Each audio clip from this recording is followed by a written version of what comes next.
Hello, God bless you. Thank you for watching. Um, I did a study on Psalms 18, and right away I want to first off thank the Lord for showing me this, and I also want to thank another channel called Seek and Ye Shall Find for her lovely message on this same psalm. She's led me in other studies before, and it's like God gives them to me too at the same time. It's kind of strange, but anyway, I woke up one morning. I read this psalm after watching her videos, and it just spoke to me, and it spoke to me so clear, and just um, tied a lot of stuff that I've learned in the past year or so together. What this psalm is about, folks, is it's about the day of the Lord. It's about also gifts for the bride. Now, we won't get into the gifts of the bride until later on in the psalm, but this psalm ties everything together. Um, it ties together the 3 days of darkness. It ties together the transformation. It ties together the mission of the bride, and it's a wonderful, wonderful, wonderful instruction psalm. We're going to get through first 6 verses in this video. It's very in depth. I hope I make it clear, and I just pray to God and Jesus Christ that you will see the wonderful message in it that I see as well. I'm going to start off with a dream that I had. Um, I had a dream where I was in kind of the wilderness somewhere. I was with some people that I didn't recognize, but I was with some people, and I knew the day of the Lord was coming. I knew it was at hand. And the Lord directed me to a cave, to go into a cave. And so I went into the cave, and He told me to shut the door. And we didn't have anything to shut the door with.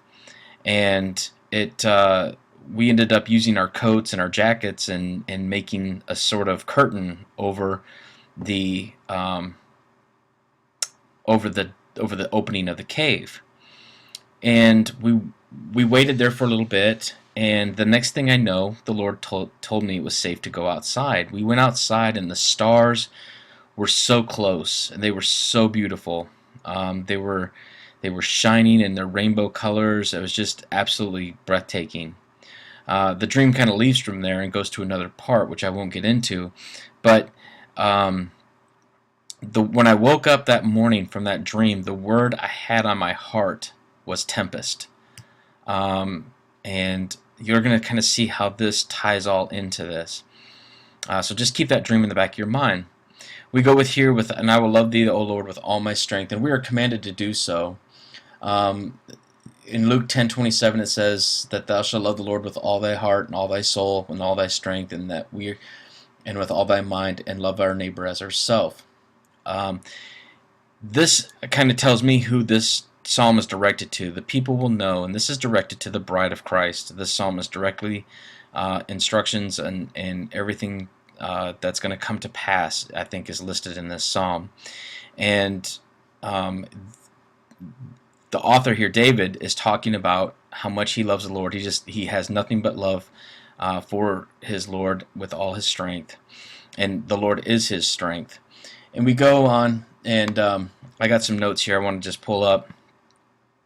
And it says that we're supposed to watch and always pray. We have certain commandments we're given by Jesus Christ. Watch ye therefore and pray always, that you may be counted worthy to escape all these things that shall come to pass and stand before the Son of Man. And it goes on to say that in Luke 12:53 that the division that will be caused in the later days, and I think a lot of us are seeing this division right now amongst our families. Some of us know the truth and are trying to convince our families of others, and they seem to go further away. I know I have several friends on Facebook that are experiencing this paragraph right here. And it says, and then it says right here, and he said also to the people, when you see a cloud arise out of the west, straightway you say, there cometh a shower, and it is so. And when you see the south wind blow, you say, there is heat, and it comes to pass. You hypocrites, you can discern the face of the sky of the earth, and how is it you cannot discern this time? What Jesus is saying here is, you know the weather by how the clouds blow, and by how the wind blows, and by how all these things happen, yet you cannot discern the face of the times that we are living in on this earth. And that's exactly what is going on. All these things are going on around us, but people are not paying attention, but yet they can discern the weather. So it kind of upsets Jesus that they can do that and that they are doing that. When This video is going to go along with the 3 days of darkness. Now, as we know, Jesus went into the tomb, which was a rock, a sepulchre that had an opening that was closed. An angel stood guard over it as he was inside, and we all know that Jesus came out transformed after 3 days. And that's, I think, what's going to happen to the bride of Christ. Now, if you haven't done so, I ask that you please look at what the 3 days of darkness is. If you have a program on your computer, Google or search what 3 days in the Bible. On the third day, excess flesh is consumed, according to Deuteronomy. You have on the third day, Jesus rose again. On the third day, there was a great celebration. On the third day, Esther put on her royal apparel. All of these are pointing us to the direction of there's going to be a 3-day time period on earth that transformation for some, I think, will take place. And that's going to be the bride sent out into the world. In order for the bride to be sent out into the world during this time, she's going to have to be protected. And many of us have heard from the prophets that are speaking God's truth now is that Jesus will be with them. And I strongly believe that Jesus will be with us to protect us and watch over us, but we're also going to have Jesus with us. In other words, we're going to be transformed into what he is. We will know him, we will see him. We're going to be transformed in order to conduct the mission of Christ, if you will, spreading the final gospel on the face of the earth during this time. And like I said, we'll get into this a little bit more here in a little bit. But just keep that in mind. Kind of reminded me of the cave I was in. And when we transformed, we came out, we saw things through God's eyes and you know, the beauty and everything that was happening. And also in that dream, I went out I was saving people, I was helping people, and it was a wonderful, wonderful dream. So we'll get back to here, and we talk about the trust. The Lord is our rock, which is where Christ was transformed, our fortress and our deliverer, in my strength. In him I will trust. We also know in Psalms 62:2, truly my soul waiteth upon the Lord, from him to come to my salvation. He is my only rock and my salvation. He is my defense, and I shall not be greatly moved. There's an interesting verse in Isaiah, and I'm going to pull this up real quick right here. Isaiah 26:20 says, come, my people, enter into thy chambers, and shut the doors about thee. Hide thyself, as if it were only for a moment, until the indignation be overpassed. This is exactly what I experienced right here in that cave. And the indignation is going to be the judgment coming upon the earth. This is an interesting phrase. If you Google as it were means kind of, sort of, not really. So what it's saying in itself is, hide thyself, kind of, sort of, not really, for a little moment. I believe time is going to change right here. I believe when the heavens roll up like a scroll and when God descends from his throne to come to earth, that this right here is going to change time as we know it. A lot of people think 2017, 2015. I'm not going to get into the years or a prediction of God's return or the Lord's return, Jesus Christ's return. But I will say this, when he does return, as it were, for a little moment, is going to change time. Time as we know it will change abruptly. Okay, and right here it says in 27:5, for in the time of trouble, all right, this is the day of the Lord, he shall hide me in his pavilion, in the secret of his tabernacle shall he hide me, he shall set me up upon a rock. And then of course in Joshua he says, have I not commanded thee, be strong and of good courage, be not afraid, neither be not dismayed, for the Lord God is with you wherever you go. God will be with you not only, I think, in a physical sense, but I think also in an eternal sense. It also says in the Bible the blood, the life force is in the blood. I believe what God has is a life force. Jesus, when he was transformed, has something different than blood, and I think that's what the transformation is all about. And we'll get into this. This actually talks about transformation in this psalm, and we'll get into that here in probably the next video. Let's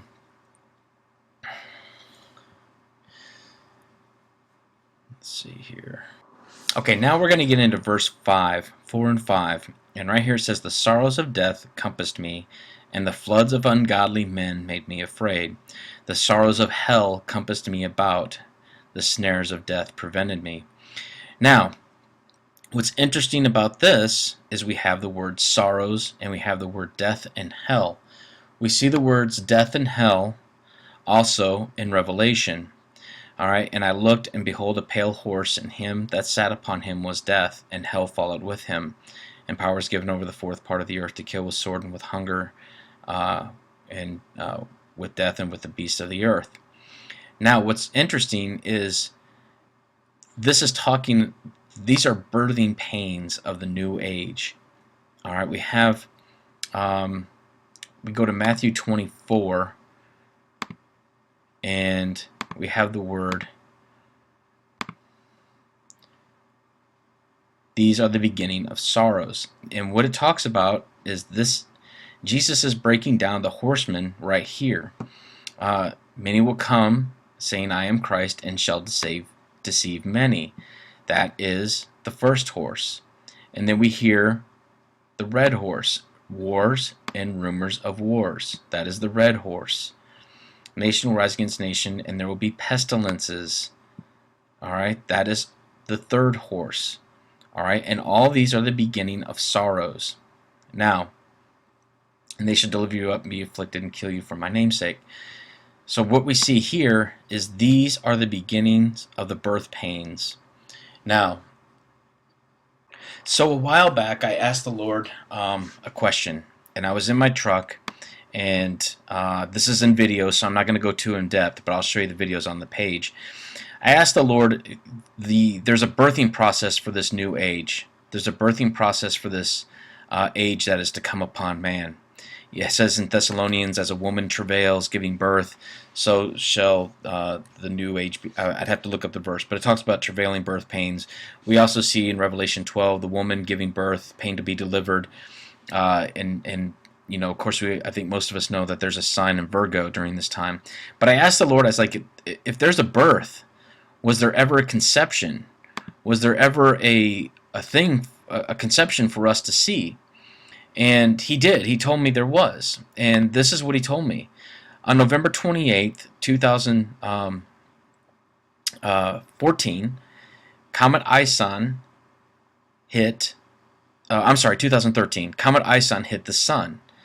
And that was our conception. That was our conception. Now, a lot of people say that it came around and went out, but there was never a comet that exited around the sun. It came around and hit the sun, and there was never an exit coming out.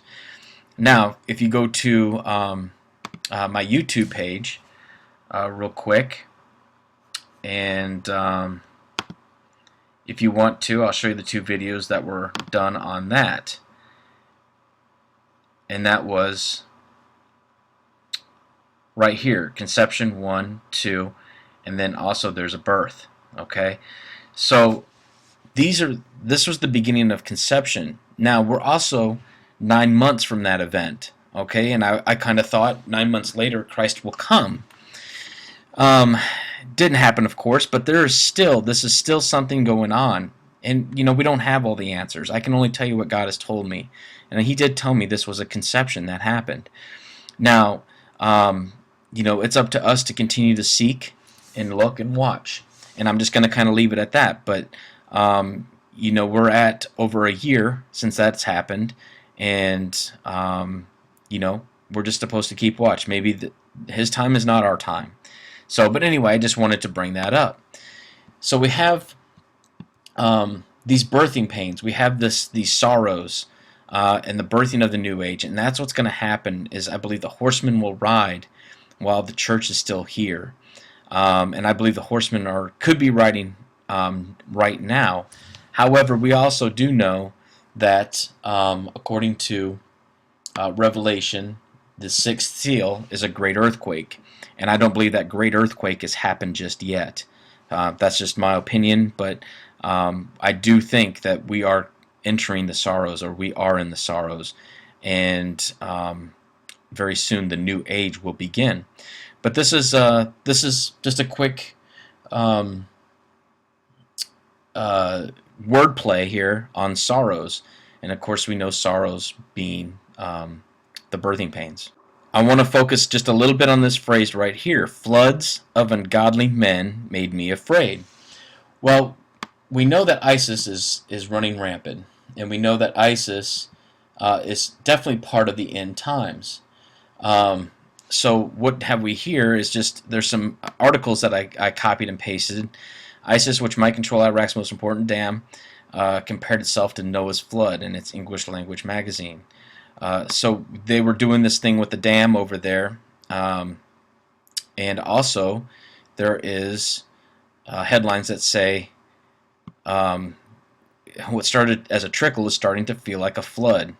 All right, so we have these floods of ungodly men that are ISIS, and I think it's just going to get worse from here, folks. And we all know this, but ISIS magazine threatens it's either the Islamic State or the flood. And this is the flood of ungodly men that the Bible is talking about. And we go back to the word the snare. All right, remote-controlled war. We're all caught in a snare. All right, as Jesus says, we are all in a snare, and Jesus is the only way to get us out of this snare. And what's interesting here is if you do the search for snare in the Bible, how many times it appears, it appears 44 times. Now, I know a lot of people are seeing numbers, and I know 44 is a big number. A lot of people are seeing it's what I see a lot. And, so just take that for what it's worth. But snare is listed in the Bible 44 times. There's nothing to me that's coincidental, and that's not coincidental. But that's just a couple things I want to talk about the sorrows. These are the beginnings of sorrows. As these things happen, people are going to start to wake up. They're going to have these things are going to increase. These birth pains will increase, just as in with a woman. Okay, probably one of the most important verses for me in this study was this verse right here. And I'm going to spend a little bit of time on it. In my distress, I called upon the Lord and cried unto my God.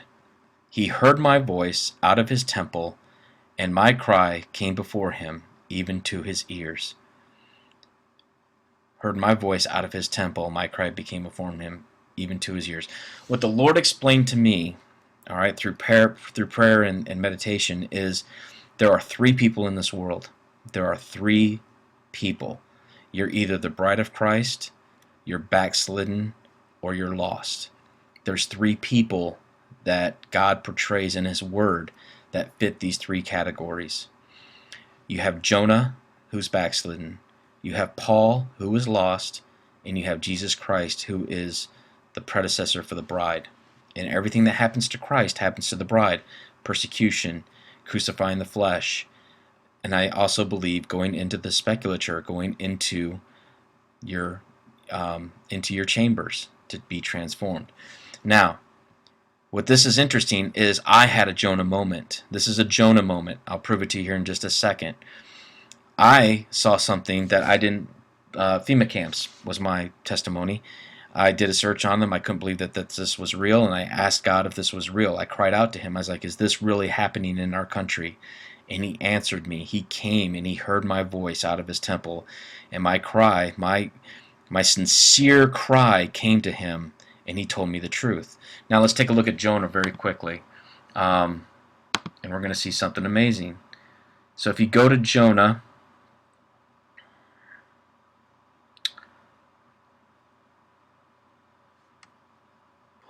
and another thing the Lord also explained to me is God will choose their delusions. In Isaiah 66, it talks about, I will choose their delusions, because when they went to wickedness and did not hear me, I will choose what, in other words, what God is going to do is he's going to choose the fears that will bring his people back.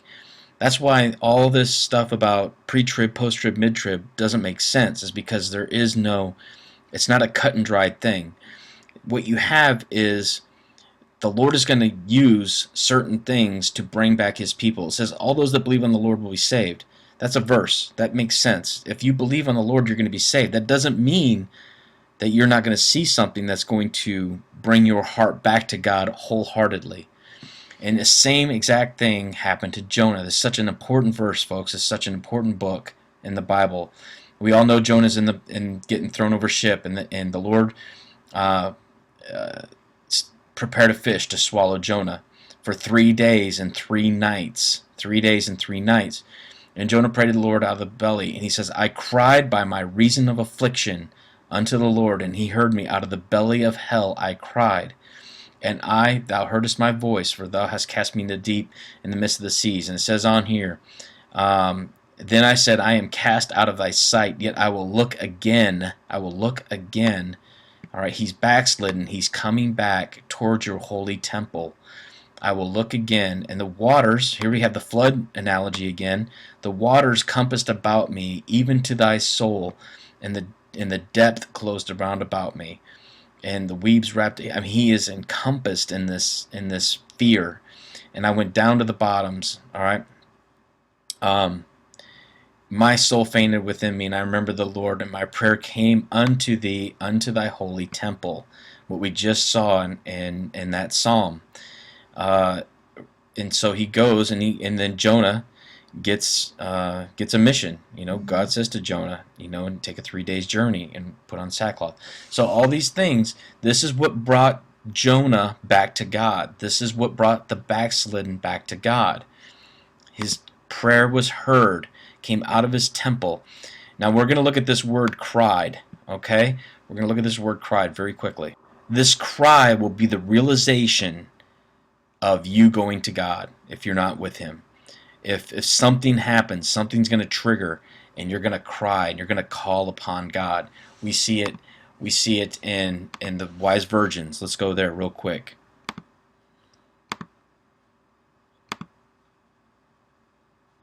And at midnight there was a cry made. All right, we have this great cry. All right, if we go to Exodus, we see the same exact thing. All of the world, which is Egypt, cries. Here the Lord says in Exodus, all right, we have all this stuff going on. He hardened Pharaoh's heart, and the Lord says, I will execute judgment. I am the Lord.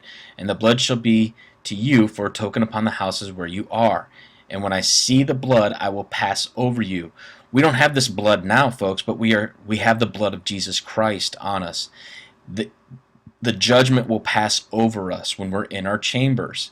All right, and the plague shall not come upon you to destroy you. When I smite the world, Egypt is the world. When I smite the world, it will not come to you.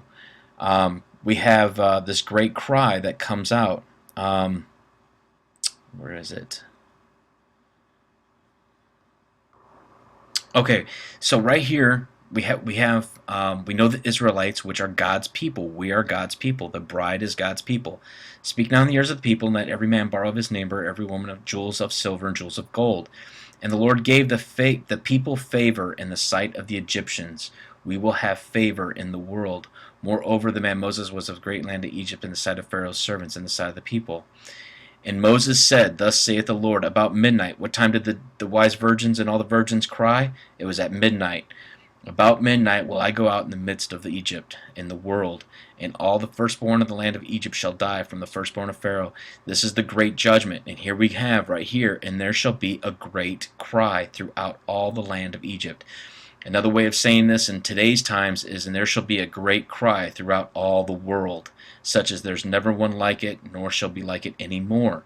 Okay, but against the children of Israel shall not a dog move his tongue against man or beast. These are our pets. Our pets will be saved. All right, that you should know the Lord doth put a difference between the Egyptians and his people, Israel. All right, this is for the bride, folks. This is the divine protection that we will have. Now, let's go look at one thing. I told you there was 3 people in the world. Let's look at Paul real quick. Here we have Paul. All right, Paul was going, and he was slaughtering Christians. And he was on his way to Damascus. And suddenly there shined about him a great light from heaven. And he fell to the earth, and he heard a voice saying, Saul, Saul, why persecutest thou me? He did not know who to cry to. All right, the great cry is heard by Jonah. He cried out of the belly of the whale. It's heard out of the Egyptians. It's heard by the wise virgins. or through the virgins, but the lost, who's Paul right here represented, he doesn't know the Lord. And then Jesus says, I am Jesus. All right, I'm the guy that you're persecuting. And then what does he do? He's told to arise, go to the city, and then he will go to Damascus. He's on a 3-day journey to Damascus. And he has to go to the straight and narrow, follow the straight and narrow path. The lost guy needs to follow the straight and narrow. And then God says something, or Jesus says something very interesting to him. He's going to go see Ananias, and he's going to receive sight. He will understand this world, what's going on. And then the Lord tells him he's going to be a chosen vessel. And then this is what he says, for I will show him how great things he must suffer for my name's sake. The lost, when they find Christ, they're going to have to suffer. They're going to spread the word of what God is during the tribulation. And those are the things that they will suffer for his name's sake. All right, we're going to look at the one last thing. Here we have Jesus on the cross, Matthew 27:46. About the 9th hour, Jesus cried out in a loud voice. He cried out, Eli, Eli, lama sabachthani, my God, why have you forsaken me? And that cry is what's heard from Jesus. And he cried out again and then died. And the earth did quake and the rocks rent. We're going to get into that too. All right, but see what's going on here? This cry is so significant. That's when the world will come to realization of what's either you know God or you don't, and you're one of those three people at that point. If we go to Joshua, all right, and we're in Joshua 6, this folks is a perfect example of the bride. The two spies go into the city. They hide under the flax. Flax is used to make fine linen. What does Jesus say he's going to put on his bride? Fine linen. They hid under their fine linen. They hid under the flax in Rahab's house. Rahab is the sinner. She's the lost. She's the one. She's the final, the believer at the final stages of life or of this world.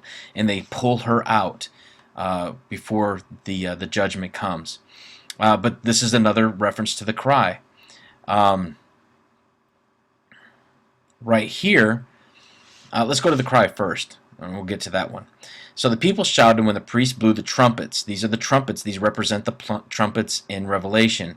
And it came to pass when the people heard the sound of the trumpet, and the people shouted a great shout, that the wall fell down flat. So the people went up in the city, every man straight before him, and they took the city. This is another reference to the great shout. Before what? Destruction. Okay? So there is another reference. If we come up here, Joshua is commanding his people, saying, you shall not shout nor make any noise with your voice, neither shall any word proceed out of your mouth until I bid you to shout. Then you all will shout. What does it say in Revelation 8:1? Let's take a look. We go to Revelation 8, verse 1. There was silence in heaven about the space of a half an hour. Just as Joshua commanded them to be quiet, so is their command in heaven to be quiet. So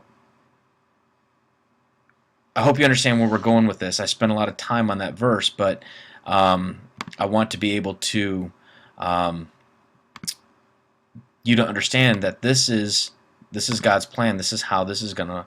Some of this is how it's gonna work. This cry is key, and everybody cries. All the virgins cry.